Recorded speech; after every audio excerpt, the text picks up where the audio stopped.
nagkakilala kami sa aming probinsya, San Gabriel Ecija. Inimbitahan kami ng common friends nila, common friends namin.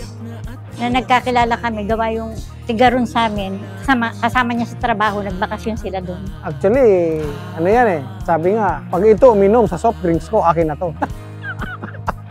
Kaya binili kong snacks, isang soft drinks lang, isang straw lang. Inalo ko siya, uminom, akin na yan.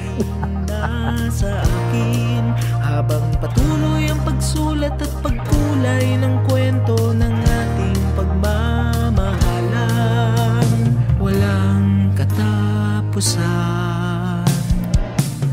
Habang buhay. Oh, pretty naman. Wala mo lang kalablab eh. Marina, happy 35th wedding anniversary. Para sa iyo itong relo na ito. Ito yung titingnan mo para magising ka tuwing umaga para lagi akong may baon. Ha ha ha ha. Love you, sweetheart. Albert. Thank you, sweetheart. For the watch. I love you.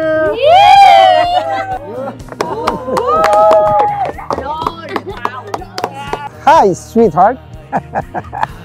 Happy 35th wedding anniversary sa ating dalawa. Binibigay ko sa iyo itong kwintas na may krus para parehas tayo. Para ipaalala sa isa't isa ang Diyos ang pinakasentro ng ating pagsasama.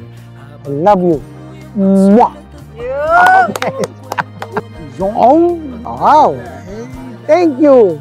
I love her so much.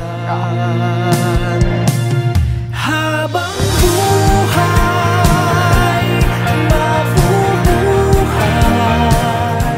Sweetheart, thank you very much for the 35th year of our marriage, and asahan mo na another 35 years for us. Thank you and I love you.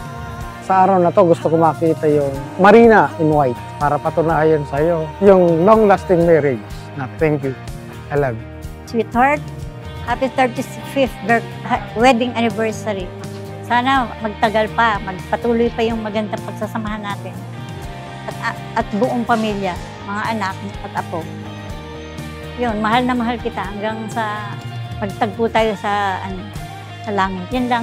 I love you, sweetheart. See you later. Yun, thank you very much sa lahat-lahat. Habang buhay, mabubuhay. Marina, bukal ba sa iyong loob ang iyong pagparito upang makaisang dibdib si Albert na iyong pakamamahalin at paglilingkuran habang buhay?